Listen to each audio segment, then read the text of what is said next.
This is the new Apple Watch Series 9. It comes with a lot of health functions such as EKG, SpO2 monitor, temperature sensors and more. But do we really benefit from these features, or are they just a gimmick? And in regards to health functions, which Apple Watch is the right one for you? In this video, I want to take a look at these functions from my perspective as an internal medicine physician. Let's kick things off with the EKG, or electrocardiogram. What is an EKG?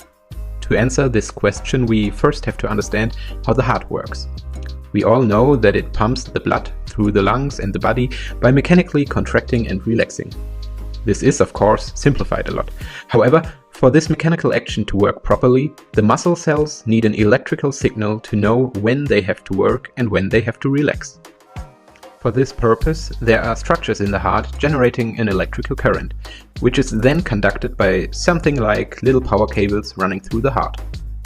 The EKG can detect these currents running through the heart by measuring electrical currents on your skin and amplifying them.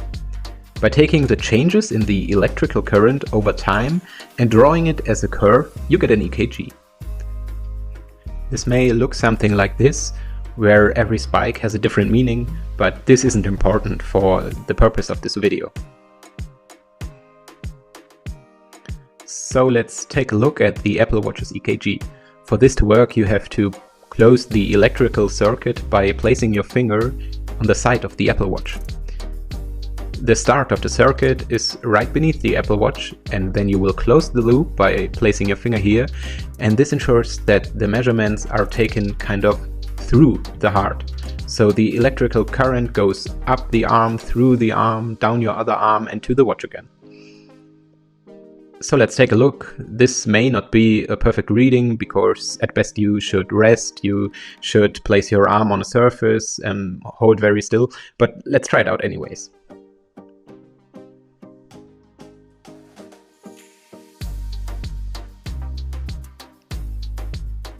So, as you can see, the waveform looked a little bit different than what I've drawn here, but the information is essentially the same.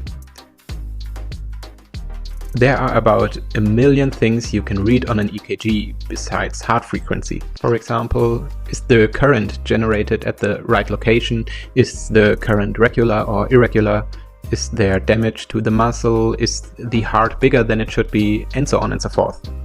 For this information you would need, let's say, a much more sophisticated EKG. The Apple Watch's EKG is not meant for this kind of diagnostics. On the ICU I'm working on at the moment, every patient is monitored by an EKG 24/7. This is standard procedure at the ICU because there is so much information gained by having an EKG, it is virtually indispensable.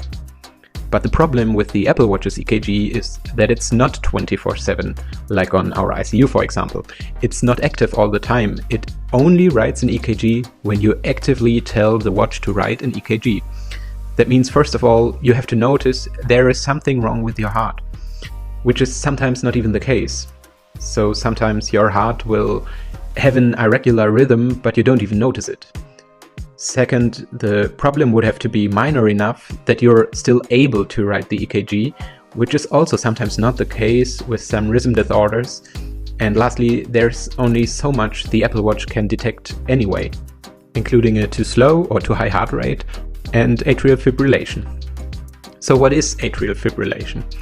It is a rhythm disorder where the current isn't generated at the right place in the heart, and this leads to irregular and often too high heart rate.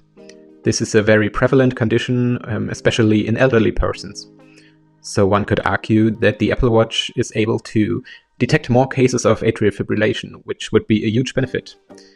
There are, however, some problems. First of all, there's an age discrepancy between the typical patient with atrial fibrillation and the typical Apple Watch user. Secondly, let's say you have an atrial fibrillation. You're beginning to sweat, you're feeling palpitations, you're feeling not well all of a sudden, and this is a clear sign you should see a doctor, whether your Apple Watch tells you to or not. Alternatively, you could have an atrial fibrillation, but you don't even have any symptoms. And the probability of you writing an EKG at the right moment and capturing this atrial fibrillation, despite not having any symptoms, is extremely low. Last but not least, there are also false positive EKGs. When I worked at the emergency department, I saw a couple of patients coming to me with their EKG because the Apple Watch told them to see the doctor even though these EKGs were totally fine and they never experienced any symptoms. So let's say, best case scenario, you write an EKG on your Apple Watch on a whim and you capture atrial fibrillation by accident. Now you're going to your general practitioner, showing him the EKG, and then he writes a 12-channel EKG which shows a normal sinus rhythm. But okay, let's say based on the Apple Watch's EKG, he gives you an holster EKG which records your heart rhythm for about 24 hours, 48 hours, and there you see some phases of atrial fibrillation. Now back at the general practitioner, you're back to your sinus rhythm. You now have a condition called paroxysmal atrial fibrillation, which means that the atrial fibrillation occasionally occurs but is not prevalent all the time. Now the next steps are depending on your age, your risk factors and so on. Maybe you need blood thinner to prevent stroke, but normally when you're a young and healthy adult, there's nothing to be done at all. To sum it up, I would say that the Apple Watch's EKG brings no benefit for young and healthy people. For elderly persons, there may be some situations, if only a few, where the Apple Watch can correctly detect an irregular rhythm, and this could help the general practitioner, but all in all, I cannot recommend the Apple Watch for its EKG.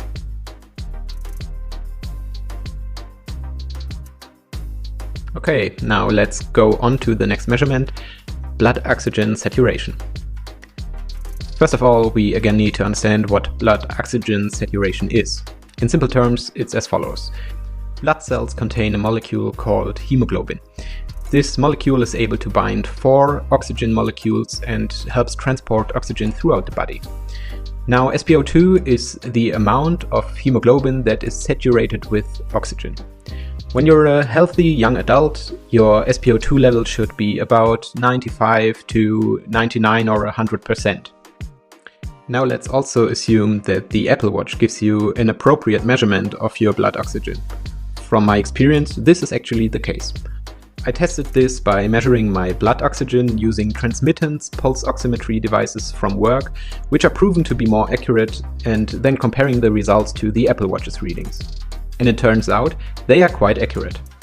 So now that we know what blood oxygen levels are, and we are also confident that the values measured by the Apple Watch are actually accurate, what benefits are we getting from these measurements?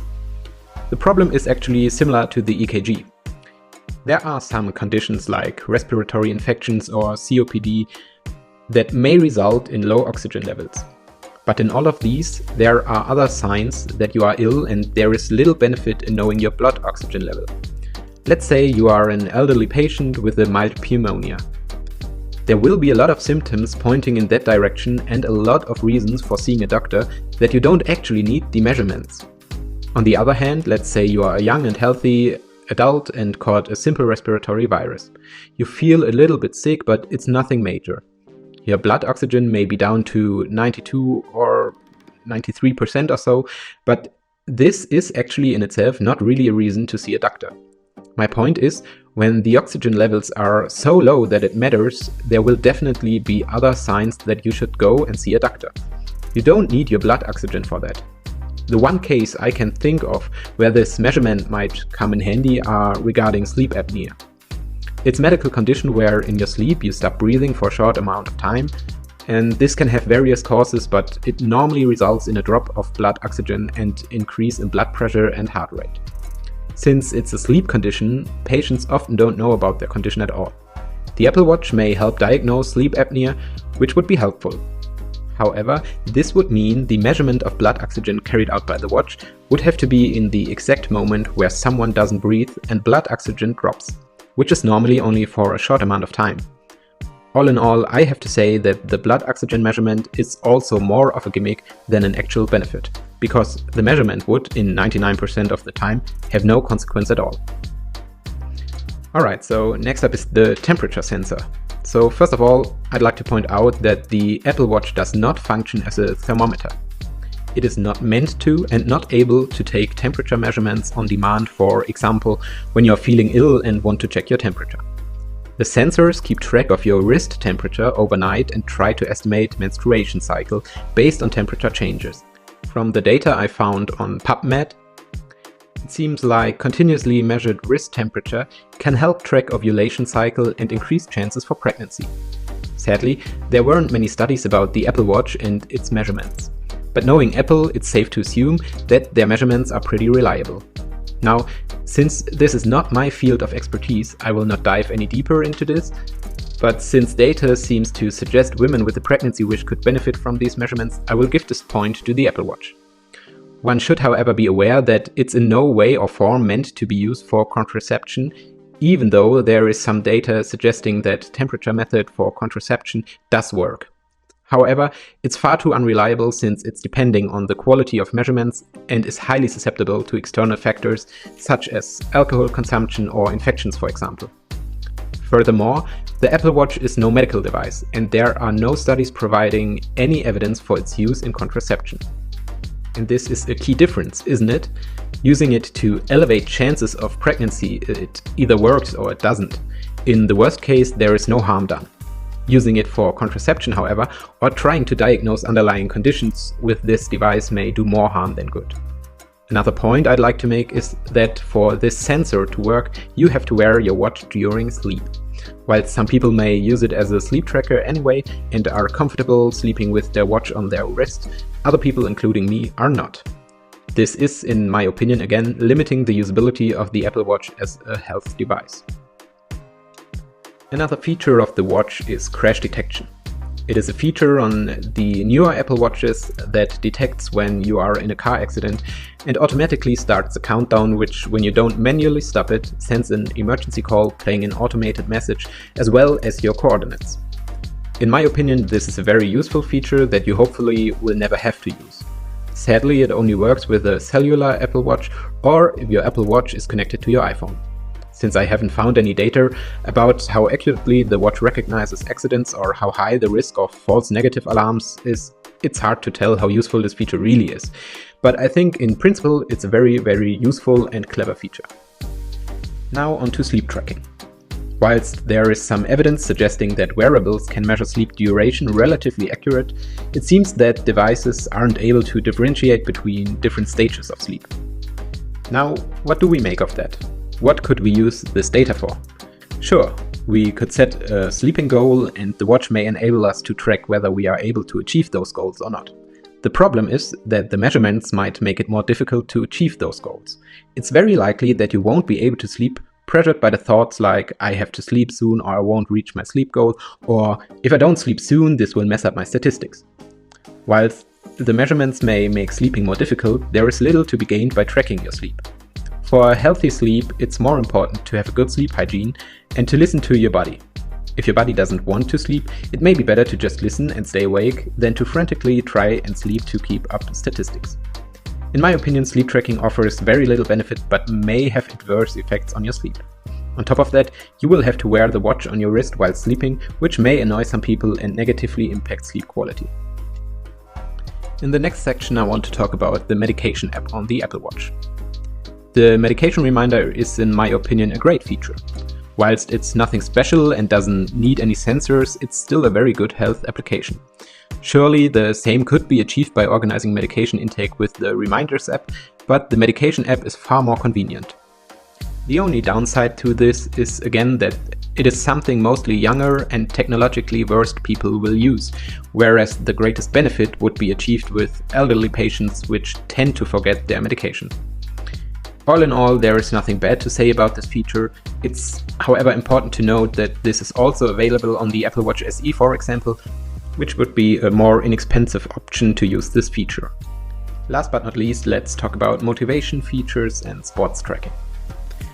I personally think this is actually where the Apple Watch, or any other smartwatch for that matter, really shine. You can track different kinds of activities, track how long you've been working out for, how many calories you've burned, track your heart rate throughout the exercise, and so on. Now, I would recommend caution when it comes to estimation of burned calories. There will be various aspects affecting the real calories you burn, and there will always be a certain margin of error. So I would refrain from making calculations like after that and that workout, I have burned that and that much calories, so I can eat that many chips, for example. While I do think the workout tracking with the Apple Watch is pretty accurate, I don't think all the numbers matter that much, except maybe for the heart rate, which you can use to target specific workout intensities. Now, what I really like about these watches is the motivational aspect. Closing your activity rings, getting reminded to stand up, or getting motivated by the watch as it displays messages like almost there and go on and so on and so forth. Forget the numbers, forget the sensors. A device that motivates you to get up and move around, especially in this time and age, might do most people's health more good than the best EKG in the world. The thing is that you don't need an Apple Watch for this. There are some cheaper options out there, but there are of course other reasons to buy an Apple Watch. So if you are in the market for an Apple Watch, just let me say this. From a healthcare perspective standpoint, at least in my opinion, there is no reason to buy an Apple Watch Series 9 for all the sensors. I think in this aspect you'll get more bang for your buck by buying an Apple Watch SE 2, for example. And that was it, my opinion as a healthcare professional on whether it makes sense to buy the latest Apple Watch for its health features. I hope you enjoyed the video, thanks for watching and see you next time.